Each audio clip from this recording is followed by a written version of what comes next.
ਰਾਤ ਦੇ ਸਨਾਟੇ ਦੇ ਵਿੱਚ ਜੰਗਲ ਦੇ ਵਿੱਚ ਸਾਰੇ ਜਾਨਵਰ ਖਾਮੋਸ਼ ਸਨ ਤੇ ਅਚਾਨਕ ਝਾੜੀਆਂ ਦੇ ਵਿੱਚ ਹਲਚਲ ਹੋਈ ਤੇ ਇੰਜ ਲੱਗਦਾ ਸੀ ਜਿਵੇਂ ਕੋਈ ਤਗੜਾ ਸ਼ਿਕਾਰੀ ਆ ਗਿਆ ਏ। ਤੇ ਲੇਕਿਨ ਨਾ ਉਹ ਨਿਕਲਣ ਵਾਲਾ ਸ਼ੇਰ ਸੀ ਨਾ ਉਹ ਚੀਤਾ ਸੀ। ਇਹ ਬੜਾ ਅਕਲਮੰਦ ਜਾਨਵਰ ਸੀ ਜਿਹੜਾ ਕਿ ਆਪਦਾ ਸ਼ਿਕਾਰ ਬੜੇ ਤਰੀਕੇ ਦੇ ਨਾਲ ਕਰਦਾ ਹੈ। ਅੱਜ ਦੇ ਵਲੌਗ ਦੇ ਵਿੱਚ ਤੁਹਾਨੂੰ ਇਸ ਜਾਨਵਰ ਦੇ ਬਾਰੇ ਦੱਸਾਂਗੇ ਜਿਹੜਾ ਗੋਸ਼ਤਖੋਰੀ ਦੇ ਨਾਲ ਨਾਲ ਸਬਜ਼ੀਆਂ ਫਲ ਵੀ ਖਾਂਦਾ ਹੈ ਤੇ ਜਿਹੜਾ ਸ਼ਿਕਾਰ ਹੈ ਬੜੇ ਤਰੀਕੇ ਦੇ ਨਾਲ ਕਰਦਾ ਹੈ। ਲਹਿੰਦੇ ਪੰਜਾਬ ਤੋਂ ਮੈਂ ਤੁਹਾਡਾ ਹੋਸਟ ਮਹਿਰ ਵਕਾਰ ਅਨਵਰ ਜੰਗਲਾਤ ਦੇ ਬਾਰੇ ਤੁਹਾਨੂੰ ਦੱਸਾਂਗੇ ਕਿ ਉੱਥੇ ਜਿਹੜੇ ਜਾਨਵਰ ਨੇ ਉਹ ਜ਼ਿੰਦਗੀ ਕਿਸ ਤਰ੍ਹਾਂ ਗੁਜ਼ਾਰਦੇ ਨੇ ਤੇ ਜਿਹੜੀ ਸਭ ਤੋਂ ਆਸਾਨ ਜ਼ਿੰਦਗੀ ਹੈ ਉਹ ਜੰਗਲਾਤ ਦੇ ਵਿੱਚ ਜਾਨਵਰਾਂ ਦੀ ਕਿਸ ਤਰ੍ਹਾਂ ਹੁੰਦੀ ਹੈ, ਕਿਸ ਤਰ੍ਹਾਂ ਮੁਸ਼ਕਲਾਤ ਦੇ ਵਿੱਚ ਸ਼ਿਕਾਰੀਆਂ ਤੋਂ ਬਚ ਕੇ ਜਿਹੜੇ ਜਾਨਵਰ ਨੇ ਜੰਗਲਾਤ ਦੇ ਵਿੱਚ ਰਹਿੰਦੇ ਨੇ। ਤੇ ਉਸ ਤੋਂ ਬਾਅਦ ਅੱਜ ਅਸੀਂ ਗੱਲ ਕਰਾਂਗੇ ਲੂੰਬੜੀ ਦੇ ਉੱਤੇ। ਲੂੰਬੜੀ ਜਿਹੜੀ ਏ ਉਹ ਜੰਗਲ ਦੀ ਸਭ ਤੋਂ ਜ਼ਾਹੀਨ ਤਰੀਨ ਸ਼ਿਕਾਰੀ ਏ। ਜਦੋਂ ਆਪਦੇ ਸ਼ਿਕਾਰ ਵਾਸਤੇ ਨਿਕਲਦੀ ਏ ਤੇ ਬੜਾ ਸੋਚ ਸਮਝ ਕੇ ਜਿਹੜਾ ਆਪਦਾ ਕਦਮ ਏ ਉਹ ਰੱਖਦੀ ਏ।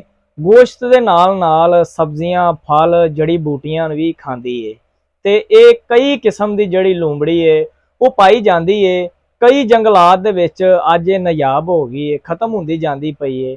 ਉਹਦੀ ਵਜ੍ਹਾ ਇਹ ਆ ਕਿ ਜਿਹੜੇ ਸ਼ਿਕਾਰੀ ਨੇ ਉਹਨਾਂ ਦਾ ਸਿਰਫ ਕੰਮ ਸ਼ਿਕਾਰ ਕਰਨਾ ਹੈ, ਇਸ ਤਰ੍ਹਾਂ ਦੇ ਜਾਨਵਰਾਂ ਨੂੰ ਖਤਮ ਕਰਨਾ ਹੈ।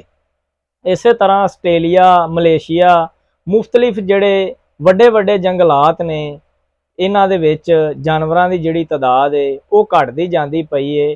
ਤੇ ਇਸ ਟਾਈਮ ਅਗਰ ਬੰਗਲਾਦੇਸ਼ ਦੀ ਗੱਲ ਕੀਤੀ ਜਾਵੇ ਤੇ ਉਹਦੇ ਵਿੱਚ ਵੀ ਜਿਹੜੇ ਜੰਗਲਾਤ ਨੇ ਤੇ ਉਹਨਾਂ ਦੇ ਵਿੱਚ ਵੀ ਜਾਨਵਰ ਤਾਂ ਮੌਜੂਦ ਨੇ, ਲੇਕਿਨ ਉਹਨਾਂ ਦੀ ਤਾਦਾਦ ਜਿਹੜੀ ਉਹ ਘਟਦੀ ਜਾਂਦੀ ਪਈ ਹੈ। ਇਸੇ ਤਰ੍ਹਾਂ ਜਿਹੜੀ ਲੂੰਬੜੀ ਏ ਬੜੀ ਅਕਸਾਮ ਦੀ ਪਾਈ ਜਾਂਦੀ ਏ। ਇਹਦੇ ਵਿੱਚ ਕਾਫੀ ਜ਼ਿਆਦਾ ਕਿਸਮ ਦੀਆਂ ਜਿਹੜੀਆਂ ਲੂੰਬੜੀਆਂ ਨੇ ਉਹ ਮੌਜੂਦ ਨੇ ਤੇ ਇਸ ਟਾਈਮ ਤੁਸੀਂ ਆਪਦੀ ਸਕਰੀਨ ਦੇ ਉੱਤੇ ਵੀ ਵੇਖਦੇ ਪਏ ਹੋ ਕਿ ਕਿਸ ਤਰ੍ਹਾਂ ਇਹਨਾਂ ਦੀਆਂ ਜਿਹੜੀਆਂ ਫੋਟੋ ਨੇ ਮੁਖਤਲਿਫ ਨਸਲ ਦੀਆਂ ਉਹ ਆਉਂਦੀਆਂ ਪਈਆਂ ਨੇ ਤੇ ਇਹਨਾਂ ਦੇ ਵਿੱਚ ਕਿਸੇ ਦਾ ਕੱਦ ਛੋਟਾ ਹੈ, ਕਿਸੇ ਦਾ ਕੱਦ ਵੱਡਾ ਹੈ। ਲੇਕਿਨ ਜਿਹੜੇ ਦੂਸਰੇ ਜਾਨਵਰ ਨੇ ਉਹਨਾਂ ਦਾ ਜਿਹੜਾ ਸ਼ਿਕਾਰ ਕਰਨ ਦਾ ਤਰੀਕਾਕਾਰ ਏ ਉਹ ਹੋਰ ਤਰ੍ਹਾਂ ਦਾ ਹੈ। ਜਿਹੜੀ ਲੂੰਬੜੀ ਏ ਇਹ ਜਿਹੜਾ ਆਪਦਾ ਸ਼ਿਕਾਰ ਏ ਕਈ ਕਿਲੋਮੀਟਰ ਤੋਂ ਸੁੰਘ ਲੈਂਦੀ ਏ, ਭਾਵੇਂ ਜ਼ਮੀਨ ਦੇ ਉੱਤੇ ਹੋਵੇ ਤੇ ਭਾਵੇਂ ਜ਼ਮੀਨ ਦੀਆਂ ਖੁੱਡਾਂ ਦੇ ਵਿੱਚ ਹੋਵੇ। ਇਹ ਸੁੰਘਦੀ ਬੜੀ ਅਕਲਮੰਦੀ ਦੇ ਨਾਲ ਆਪਦੇ ਸ਼ਿਕਾਰ ਦੇ ਕੋਲ ਜਾਂਦੀ ਏ। ਉਸ ਤੋਂ ਬਾਅਦ ਆਪਦਾ ਸ਼ਿਕਾਰ ਕਰਕੇ ਤੇ ਰਫੂ ਚੱਕਰ ਹੋ ਜਾਂਦੀ। ਇਸੇ ਤਰ੍ਹਾਂ ਅਗਰ ਕੋਈ ਲੂੰਬੜੀ ਦੇ ਪਿੱਛੇ ਲੱਗ ਜਾਵੇ ਤੇ ਲੂੰਬੜੀ ਦੀ ਕਹਾਵਤ ਬੜੀ ਮਸ਼ਹੂਰ ਏ ਕਿ ਲੂੰਬੜੀ ਚੱਕਰ ਦੇਣ ਦੇ ਵਿੱਚ ਨੰਬਰ 1 ਪਾਈ ਜਾਂਦੀ ਏ। ਉਹ ਕਿਸ ਤਰ੍ਹਾਂ ਕਿ ਅਗਰ ਕੋਈ ਸ਼ਿਕਾਰੀ ਲੂੰਬੜੀ ਦੇ ਪਿੱਛੇ ਪੈ ਜਾਵੇ ਤੇ ਲੂੰਬੜੀ ਜਿਹੜੇ ਰਾਹ ਤੇ ਜਾਂਦੀ ਪਈ ਹੁੰਦੀ ਹੈ ਸ਼ਿਕਾਰੀ ਨੂੰ ਚੱਕਰ ਦੇ ਕੇ ਦੂਸਰੇ ਰਾਹ ਤੇ ਚਲੀ ਜਾਂਦੀ ਹੈ ਤੇ ਸ਼ਿਕਾਰੀ ਲੱਭਦਾ ਰਹਿ ਜਾਂਦਾ ਕਿ ਲੂੰਬੜੀ ਜੀ ਕਿੱਧਰ ਗਈ ਹੈ। ਇਹ ਲੂੰਬੜੀ ਹੈ ਬੜੀ ਮਸ਼ਹੂਰ ਜਿਹੜੀ ਕਿ ਸ਼ਿਕਾਰੀਆਂ ਨੂੰ ਚੱਕਰ ਦੇਣ ਦੇ ਵਿੱਚ ਨੰਬਰ 1 ਹੈ। ਜਿੱਡਾ ਹੀ ਇਹਦਾ ਕੱਦ ਛੋਟਾ ਹੈ ਉੱਡਾ ਹੀ ਇਹਦਾ ਦਿਮਾਗ ਤੇਜ਼ ਹੈ। ਇਸੇ ਤਰ੍ਹਾਂ ਹੀ ਇਹ ਚੱਕਰ ਦਿੰਦੀ ਹੈ ਤੇ ਉਸ ਤੋਂ ਬਾਅਦ ਜੰਗਲ ਦੇ ਵਿੱਚ ਦਣਾਉਂਦੀ ਫਿਰਦੀ ਹੈ। ਜੰਗਲ ਦੇ ਵਿੱਚ ਹਰਿਆਲੀ ਦੇ ਜਿਹੜੇ ਪੌਦੇ ਹੁੰਦੇ ਨੇ ਜਿਨ੍ਹਾਂ ਨੂੰ ਫਲ ਲੱਗਦਾ ਹੈ, ਤਾਕਤਵਰ ਜੜੀ ਬੂਟੀਆਂ ਹੁੰਦੀਆਂ ਨੇ ਉਹਨਾਂ ਨੂੰ ਵੀ ਖਾਣ ਦਾ ਕੰਮ ਕਰਦੀ ਏ। ਉਸ ਤੋਂ ਬਾਅਦ ਇਹ ਜ਼ਿਆਦਾਤਰ ਕੱਲੀ ਜਿਹੜੀ ਉਹ ਸ਼ਿਕਾਰ ਕਰਦੀ ਏ। ਝੁੰਡ ਦੇ ਵਿੱਚ ਜਿਸ ਤਰ੍ਹਾਂ ਦੂਸਰੇ ਜਾਨਵਰ ਸ਼ਿਕਾਰ ਲੱਭਦੇ ਨੇ ਸ਼ਿਕਾਰ ਕਰਦੇ ਨੇ, ਇਹਦੀ ਹਮੇਸ਼ਾ ਤੋਂ ਹੀ ਇਹ ਕੋਸ਼ਿਸ਼ ਹੁੰਦੀ ਏ ਕਿ ਮੈਂ ਕੱਲੀ ਸ਼ਿਕਾਰ ਲੱਭਾਂ ਤੇ ਚੰਗਾ ਮਾਲ ਚੁਪਾਂ। ਇਸ ਵਾਸਤੇ ਲੂੰਬੜੀ ਹਮੇਸ਼ਾ ਪਹਿਲੇ ਤਾਂ ਟੁਰਦੀ ਫਿਰਦੀ ਰਹਿੰਦੀ ਏ, ਗੋਸ਼ਤ ਦੀ ਤਲਾਸ਼ ਕਰਦੀ ਏ, ਜੰਗਲ ਦੇ ਮੁਖਤਲਿਫ ਰਾਸਤਿਆਂ ਤੇ ਨਿਕਲਦੀ ਏ।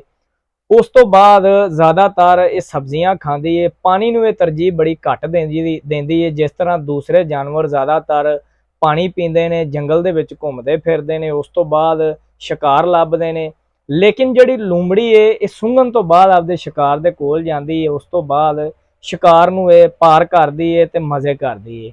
ਇਸ ਵਾਸਤੇ ਹਕੂਮਤ ਨੂੰ ਵੀ ਚਾਹੀਦਾ ਹੈ ਕਿ ਜੰਗਲਾਤ ਦੇ ਉੱਤੇ ਕੁਝ SOP ਬਣਾਈਆਂ ਜਾਣ ਤਾਂ ਕਿ ਜਿਹੜੇ ਜਾਨਵਰ ਨੇ ਇਹਨਾਂ ਦੀ ਤਾਦਾਦ ਵੱਧ ਜਾਵੇ ਤੇ ਜਾਨਵਰ ਆਉਣ ਵਾਲੇ ਵਕਤਾਂ ਦੇ ਵਿੱਚ ਮੁਲਕ ਦਾ ਜਿਹੜਾ ਸਰਮਾਇਆ ਹੈ ਉਹਨਾਂ ਨੂੰ ਬਰਕਰਾਰ ਰੱਖਣ।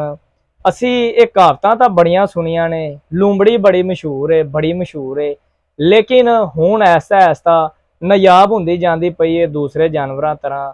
ਅੱਜ ਦੇ ਪ੍ਰੋਗਰਾਮ ਤੋਂ ਮੈਨੂੰ ਦਿਓ ਇਜਾਜ਼ਤ। ਅਗਰ ਤੁਹਾਨੂੰ ਲੂੰਬੜੀ ਵਾਲੀ ਸਟੋਰੀ ਪਸੰਦ ਆਈ ਹੈ ਤੇ ਲਾਹੌਰ ਡਿਜੀਟਲ ਨੂੰ ਜ਼ਿਆਦਾ ਤੋਂ ਜ਼ਿਆਦਾ ਲਾਈਕ ਕਰੋ, ਕਮੈਂਟ ਕਰੋ, ਸ਼ੇਅਰ ਕਰੋ ਤਾਂ ਕਿ ਇਸ ਤਰ੍ਹਾਂ ਦੀਆਂ ਜਿਹੜੀਆਂ ਵੀਡੀਓ ਨੇ ਉਹ ਤੁਹਾਨੂੰ ਵੇਖਣ ਨੂੰ ਮਿਲਣ। ਤੇ ਅੱਜ ਦੇ ਪ੍ਰੋਗਰਾਮ ਤੋਂ ਮੈਨੂੰ ਦਿਓ ਇਜਾਜ਼ਤ। ਇੱਕ ਨਵੇਂ ਪ੍ਰੋਗਰਾਮ ਦੇ ਨਾਲ ਤੁਹਾਡੇ ਨਾਲ ਫਿਰ ਹੋਵੇ ਦੀ ਮੁਲਾਕਾਤ। ਉਦੋਂ ਤੱਕ ਅੱਲਾ ਨਿਗਹਿਬਾਨ।